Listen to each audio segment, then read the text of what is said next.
¿Qué tal amigos? Yo soy Javier Mota, los saludo y aquí desde Telemundo Center con este Ferrari 296 GTB 2025. Este es la nueva versión o el nuevo modelo de Ferrari que es híbrido, puede andar hasta 15 millas, totalmente eléctrico y tiene un diseño espectacular, incluyendo estas ruedas con el color dorado, que quizá para muchos sea algo extraño el concepto de pensarlo, pero la verdad que para mí luce espectacular. Vean aquí los discos de fibra de carbono. Este auto puede producir hasta 830 caballos de fuerza combinando el motor de gasolina con el híbrido, y tiene toda la tecnología heredada de la Fórmula 1, incluyendo un motor de 6 cilindros. Así que para los que piensan que 6 cilindros son pocos, los autos de Fórmula 1 también tienen 6 cilindros. Así que vamos aquí a hacer esta presentación en vivo y después un test drive por aquí en Miami. Carlos.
Bueno, aquí estamos ya de regreso en The Collection, este dealership famoso. Ahí está la sala de exhibición de Ferrari.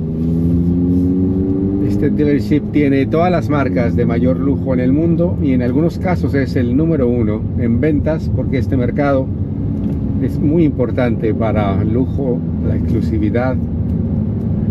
No ha sido la prueba que se merece este Ferrari 296 GTB.